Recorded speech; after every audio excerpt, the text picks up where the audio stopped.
Salve, meus queridos amigos, e sejam muito bem-vindos ao canal História Islâmica.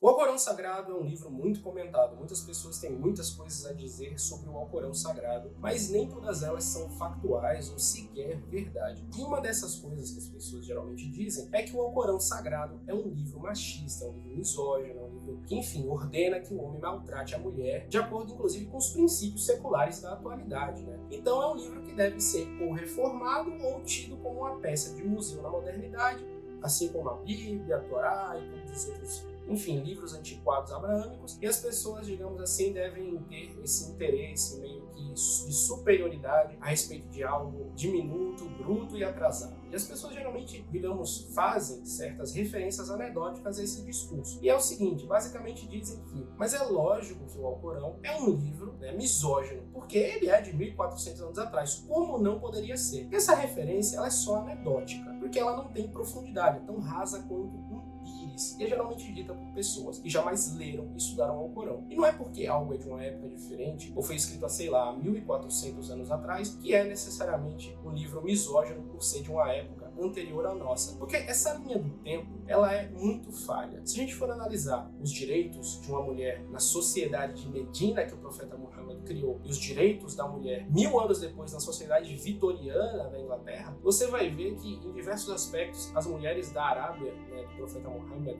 da sociedade que ele criou em Medina, na sua cidade, elas tinham muito mais direitos, inclusive a propriedade, trabalho, enfim, do que as mulheres da sociedade vitoriana da Inglaterra de 1000 anos depois. Então, quando você estuda a história, tenha em mente que não é porque algo, né, digamos assim, é anterior e algo é posterior, que o posterior é bom, é avançado, é melhor, e o anterior é ruim, é atrasado e é retrógrado. Esse padrão histórico é uma falsa equivalência, mas que muitas pessoas travestem isso de intelectualidade, de sabedoria, quando na verdade não faz sentido nenhum. Existem sociedades que são, digamos assim, menos sofisticadas e mais primitivas no passado, e existiam sociedades que, em alguns aspectos, eram até mais avançadas do que a nossa. Enfim, inúmeros pormenores, inúmeras nuances, que às vezes deixam, digamos assim, a sociedade atual envergonhada. Mas vamos voltar para o Alcorão Sagrado. As pessoas geralmente que apontam para isso e vão além da referência anedótica, usam como prova cabal de que o Alcorão não é um livro machista e misógino, um versículo da Surata 4, de número 34, que diz: os homens são mantenedores das mulheres, em virtude do favor que Deus deu a uns sobre os outros, e pela virtude do que gastam do seu dinheiro. E as virtuosas tementes preservam na ausência aquilo que Deus preservou. Quanto àquelas de quem suspeitais deslealdade, admoestai-as, abandonai os seus leitos e batei-as. Porém, se vos obedecerem, não procureis meios contra elas. Sabei que Deus é excelso e magnânimo. Então a pessoa, né, ela termina a leitura desse versículo. O Alcorão está dizendo que se o homem teme deslealdade, ele deve bater na sua esposa. Só porque ele temeu a deslealdade, ele foi lá e bateu na mulher. E é isso que o Alcorão diz. Porém, quando a gente vai analisar, primeiro, livros no idioma que a gente não conhece, e as pessoas falam, mas eu li uma tradução do Alcorão. Bem, uma tradução nunca vai oferecer uma análise, digamos assim, um significado exegético, hermenêutico, histórico, necessariamente fiel ao espírito do que aquele versículo, aquele livro está dizendo. Por quê? Tradutores fazem escolhas de palavras. Tradutores, às vezes, fazem escolhas baseadas, inclusive, na linguagem da época que eles estão vivendo. E não necessariamente aquilo reflete a complexidade da linguagem do livro que eles estão traduzindo, principalmente quando você tem uma disparidade de tempo muito grande entre o livro na época que foi escrito e o tradutor. E não há como o tradutor ser uma pessoa perfeita com todas as referências que ele precisa para fazer uma tradução. Óbvio que existem traduções melhores umas do que as outras, mas se você não conhece o idioma daquele livro, não faça inferências, não façam acusações sem antes ter um estudo. E é como eu vou mostrar aqui para você nesse versículo do Alcorão. O Alcorão fala, no original em árabe, الرجال قوامون على النساء بما فضل الله بعضهم على بعض وبما أنفقوا من أموالهم. Ou seja, os homens são qawamuna, são mantenedores das mulheres. Eles possuem a responsabilidade de manter as mulheres. Eles têm aquela responsabilidade masculina, o que não exclui a mulher muçulmana de poder trabalhar, mas a obrigação, só quem é obrigado a trabalhar por essência, por natureza, é o homem. A mulher, ela tem o trabalho como uma coisa facultativa. do homem como uma coisa obrigatória. Então, isso dá ao homem qawama, ou seja, o grau de responsabilidade sobre a manutenção feminina. E o Alcorão aí diz que as mulheres virtuosas, ou seja, aquelas que são tementes a Deus, aquelas que praticam o bem, devem guardar-se na ausência aquilo que Deus pediu para guardar. Ou seja, que elas devem guardar sua privacidade e suas partes privadas na ausência de quem? De seus maridos. Ou seja, elas não devem trair seus maridos quando eles estão ausentes, quando eles estão viajando, quando eles estão fora de casa. Elas não devem receber amantes em casa. Ou seja, Deus fala isso no Corão, que é uma coisa bem óbvia. Você não está casado com uma pessoa, você vai receber um amante, né? No caso da mulher. E aí ele diz: وَالَّتِي تَخَافُ نُشُوزَهُنَّ فَعِظُّهُنَّ. Ou seja, e quanto àquelas de quem suspeitais deslealdade, as mulheres que você tem suspeita de que elas sejam desleais, primeiro você deve ir falar com elas. Ou seja, olha, eu acho que você está me traindo, eu tenho essa evidência e tal, e tal, e tal, e tal. Eu saí, eu vi um homem entrando aqui ou qualquer coisa. E aí, se depois disso, por isso que o Alcorão deixa as coisas passo por passo, ou seja, etapa por etapa. E se depois disso não houver mudança, mesmo você tendo visto algo que seja suspeito ou que você desconfie, você deve abandonar o leito, ou seja, você deve sair do leito. E aí os sábios, os sábios muçulmanos, eles colocam isso aí com prazo de meses, ou seja, você deve falar com elas por muito tempo, aí depois você deve abandonar o leito matrimonial por geralmente um mês. E aí, se nada disso funcionar, você wadribuhunna, ou seja, bateias. E aí que mora as coisas, as pessoas mas ele manda bater. Então aí tá a misoginia, o machismo do Alcorão Sagrado. Ele manda bater na mulher. Mas o que é que significa bater? Entenda, o Alcorão, ele não é um livro que, digamos assim, na própria crença islâmica, ele é escrito pelo profeta Muhammad. Obviamente que, de um ponto de vista secular, para quem não acredita em Deus, na espiritualidade e todas essas coisas, você dizer que o Alcorão não foi escrito pelo profeta Muhammad, basicamente as pessoas rejeitam isso, que não, o Alcorão foi escrito pelo profeta Muhammad e as pessoas acreditam nisso. Mesmo que as pessoas que viviam com ele na época dele tenham dito que ele era uma pessoa iletrada, ou seja, uma pessoa que não sabia ler nem escrever. Mas como é que os muçulmanos explicam a existência do Alcorão? Bem, o Alcorão é na tradição oral. O profeta Muhammad anunciava aos seus seguidores que ele estava recebendo a revelação divina, ditava para eles e eles escreviam. Foi assim que o Alcorão foi anotado, preservado e construído. Porém, o próprio profeta, ele mesmo, explicava após isso o que a revelação queria dizer. E sobre essa questão do bater na mulher, ele deixou bem claro no seu sermão da despedida, quando ele disse: eis minha última recomendação para vocês, é que devem tratar bem as mulheres. Verdadeiramente, elas são suas companheiras, e vocês não têm nenhum direito sobre elas além disso, exceto se cometerem uma indecência manifesta. Fahisha mubina. Ele usa o termo fahisha mubina, que significa adultério, por exemplo.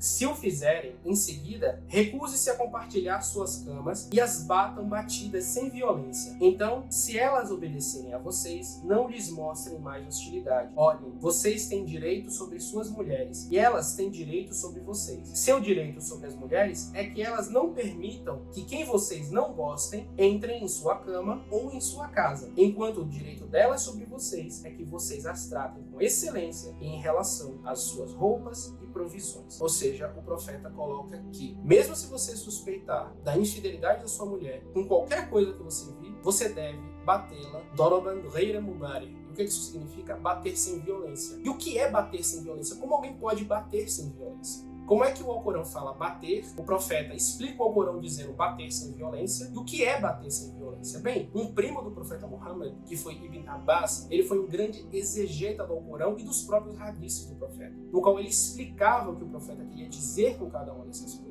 E o que é que o profeta colocava como explicação para cada uma dessas, nuances do Alcorão? O que é que significava? Ibn Abbas, no seu tafsir, ou seja, na sua exegese, na sua explicação, respondeu a Atá, quando o Atá lhe perguntou o que significa ghaira mubarrir. O que significa bater sem violência? O Alcorão fala bater, o profeta explica é bater sem violência, e aí Ibn Abbas explica o que é o bater sem violência, que o profeta e o Alcorão falaram, que é bater com o miswak. E o que é o miswak? Bem, o miswak é isso aqui. É um galho da árvore salvadora pérsica utilizado para escovar os dentes. O galho da árvore inteiro não é um miswak. O miswak é quando ele é cortado e é utilizado para escovar os dentes. Então, o homem, após ter uma suspeita de traição, e aí suspeita pode ser outra pessoa entrando na sua casa, você pegar alguma coisa que você viu bem evidente da sua mulher, você deve primeiro só falar. Depois aí você vai e se distancia dela. E aí depois você vai e bate nela com isso aqui. Aí eu quero que você imagine a cena ridícula do homem. Ah, sua safada, você me traiu. Aqui é a escova de dente em você. Você tá entendendo? O Alcorão não está dizendo para a pessoa bater. Está limitando qualquer ação de violência a isso aqui. Ninguém que vai agredir uma mulher ou bater na sua própria esposa, mesmo se por uma questão de traição ou se vir alguma coisa, vai querer, digamos assim, bater com uma escova de dente de, sei lá, 20 centímetros de comprimento, né? Então, o que é que o Alcorão está dizendo? O que é que o profeta está dizendo? E o que é que os exegetas, o primo do profeta Ibn Abbas, que viveu com o profeta, explicou? Que é isso. É simplesmente isso. Então, o Alcorão não está dizendo bata na sua mulher, espanque a sua mulher, vá lá e agrida a sua mulher. E a pessoa que diz que o Alcorão é um livro misógino, a pessoa não tem uma evidência a não ser a falta de leitura dela. Primeiro, sobre o que significa dorob, ou seja, bater no Alcorão. O que o profeta disse que significava dorob no seu sermão da despedida, onde ele explica aspectos da relação marido e mulher. E depois, o que as pessoas que conviveram com o profeta, o próprio primo do profeta, que anotou as explicações do Alcorão, Ibn Abbas, o grande mufassir, exegeta do Alcorão, quis dizer a respeito disso. Eu quero que você entenda. Imagine, você agrediria alguém com isso aqui? Você bateria, você conseguiria causar algum dano batendo em alguém com isso aqui? O versículo não fala enfie, o versículo fala bata. Então você consegue causar algum dano com alguém batendo com isso aqui? Chega a ser ridículo, porque esse é o sentido. É dizer que não, você não pode. Se você não gosta da sua esposa, ou se você viu ela fazer alguma coisa, você tem que procurar o divórcio. Não é agredi-la. E aí as pessoas falam, tá, mas aí o Alcorão continua sendo misógino. Porque o homem pode falar com a mulher, o homem pode deixar a cama da mulher, o homem pode, enfim, se distanciar da mulher e bater nela com um pauzinho. Mas e a mulher? Se ela desconfiar que o marido estiver traindo ela, o que ela pode fazer? E o Alcorão, na mesma surata, fala. Na surata 4, no versículo 128, o Alcorão diz: e se uma mulher teme a deslealdade de seu marido, não há culpa sobre ambos se buscam um acordo, pois um acordo é melhor. E aí a pessoa tá, peraí, vamos lá. A mulher, ela se teme a deslealdade do marido, ela deve buscar um acordo. O homem tem várias etapas. Por que para o homem tem mais coisas e para a mulher tem menos? É justamente porque o começo do versículo já diz: o homem é o mantenedor da mulher. E se ele quiser cortar essa manutenção, ele precisa dar chances para que o casamento continue, porque senão a mulher vai ficar financeiramente, pode ficar, né? Financeiramente desamparada. Já a mulher, o homem não depende financeiramente dela. Então, se ela temer, ela pode procurar um acordo com ele. E aí, isso aí pode ser várias coisas. Isso pode ser reatar o relacionamento, isso pode ser um divórcio, isso pode ser várias coisas. Mas o Corão é extremamente, digamos assim, equânime nas duas coisas. Porém, se a gente for analisar de um ponto de vista, chega a ser misândrico. Porque a mulher, ela tem mais proteção se o marido suspeita de traição dela do que a mulher em relação ao marido. A mulher, se ela suspeita de traição, ela vai e faz um acordo. O marido não. Primeiro ele tem que conversar. E aí ele fica suspeitando que a mulher tá traindo ele, mas ele tem que conversar. E aí depois ele passa um mês sem dormir com ela. E aí depois ele vai e bate com o galinho. Você tá entendendo? É basicamente isso que o Alcorão tá querendo dizer. E aí, por que existe essa diferença? Por causa de uma diferença biológica. Se um homem trai a mulher e a mulher suspeita da traição do marido, o marido não tem como ficar grávido e atribuir um filho da gravidez masculina para sua esposa. Isso aí não existe. O homem, né, ele não gesta, ele não engravida. Já a mulher, se ela trai o marido dela, ela pode engravidar. Então o homem, se ele suspeita da traição, ele deve ficar distante da esposa por um tempo, porque se ela aparecer grávida, então ele vai dizer, olha, esse filho não é meu. E aí ele vai se divorciar dela. Aí as pessoas, tá, mas isso não é acusação suficiente de adultério? Não. Dentro da religião islâmica, você só pode chamar uma pessoa de adúltera, literalmente adúltera, se 4 testemunhas virem uma penetração vaginal em público. Ou se 4 pessoas estiverem passando por um lugar e virem uma mulher casada transando com alguém e a penetração acontecer. E a mulher não pode ser, digamos assim, doente mental ou ter algum tipo de coisa que, enfim, faça ela cometer isso aí. É só isso que é considerado zânia, adúltera no Alcorão. Ou seja, a mulher que ela literalmente tem provas de uma sociedade que ela traiu seu marido. Mas suspeita, você vê um homem entrando na sua casa, a única coisa que o Alcorão permite é que você faça isso. Essas 3 etapas. Mas não que você vá lá e acuse sua mulher de adultério, ou que você vá lá e agrida sua mulher. O próprio Alcorão não diz para fazer isso. Já a mulher, ela pode ir lá e procurar o acordo que ela quiser. Por quê? Porque porque um tem a responsabilidade financeira e o outro não tem a responsabilidade financeira. Então o Alcorão é mais favorável à mulher, nesse caso, do que ao homem. Então esse versículo que vocês utilizam para falar que é misoginia no Alcorão, na verdade, podia ser até chamado de misandria. Porque para a mulher, ela tem menos etapas, ou seja, ela não tem etapa nenhuma, na verdade, mas para o homem ele tem que ter bem mais paciência com relação à mulher se ele suspeita que ela esteja traindo. Mas o nushuz que o Alcorão fala, a suspeita com relação à traição, existe para os dois, porém a forma de tratar de uma coisa e outra é completamente diferente. Por diferença de papel social, que o homem tem a responsabilidade de manter a esposa e não é porque ele acha que ela está traindo ele, que ela vai mandar e cortar o dinheiro que ele dá para ela, a roupa que ele dá para ela, a comida que ele dá para ela. E já a mulher, ela não tem responsabilidade social financeira com o homem, então ela pode fazer as coisas de uma forma, digamos assim, mais fácil. Buscar um acordo, que é ou eles reatarem, haver um perdão, e o Alcorão fala isso, eles reatarem, eles se reconciliarem, ou buscar um acordo, que é ir no representante, o Ali, né, que foi quem foi o representante da mulher no casamento dela, e falar, olha, eu vou me divorciar do meu marido, e aí o talaque é feito, e a mulher, ela é divorciada, e ela não precisa estar com um homem que ela considera suspeito de infidelidade. Mas é mais favorável para a mulher, nesse versículo, do que é para o homem. E esses dois exemplos eu coloquei aqui. Então você está entendendo? Quando as pessoas falam, mas o Alcorão é misógino, elas não entendem, elas não estudam, elas pegam algo que diz o contrário, mas por elas não conhecerem a língua árabe, elas não conhecerem o que o profeta diz, elas vão e fazem essas assunções. Mas vamos voltar para a questão do bater. Eu falei que, digamos assim, bater com miswak, né, que é essa coisinha aqui, enfim, esse aqui já tá velho até, quebra com qualquer coisa, você destrói um miswak já. E uma varetinha leve dessa, enfim, que não faz mal a ninguém. Mas o que é que o profeta fala sobre homens que realmente batem na mulher? Porque não é porque o Alcorão limita que o homem não pode bater na mulher, literalmente, que o homem não pode fazer nada, e os tafsiris explicam o que é com o miswak, o que é que o profeta falou sobre o homem que literalmente bate. Porque não é porque a escritura sagrada diz que não pode, que não tem homem violento, muçulmano ou não muçulmano, né, que vai lá e bate na mulher. O que é que o profeta falou sobre homens que literalmente agridem suas mulheres? Eu não estou falando de miswak, eu não estou falando de Alcorão, estou falando de violência doméstica. O que é que o Alcorão e o profeta falou sobre violência doméstica? Em um hadith, o profeta Muhammad disse, e jamais batam nas servas de Deus. Em outra narração, ele também disse, como pode alguém bater em sua esposa como bate um escravo e depois ainda assim e se deitar com ela à noite? E ele também disse, os melhores entre vós são os melhores para suas esposas. Em outra narração, alguns de seus companheiros disseram-lhe que batiam em suas esposas. E o profeta disse, certamente estes aí não são os melhores entre vocês. Ou seja, o profeta está condenando as pessoas, dizendo os melhores muçulmanos são os que não batem nas suas esposas. E aí, quando ele soube que pessoas batiam nas suas esposas, ele disse, e esses aí não são os melhores entre vocês, ou seja, eles são os piores, porque eles não estão cumprindo com o que eu ensinei para eles. E Aisha, a esposa do profeta, ou seja, uma pessoa que vivia com o profeta, ela é literalmente casada com o profeta, disse, o profeta jamais bateu em suas esposas.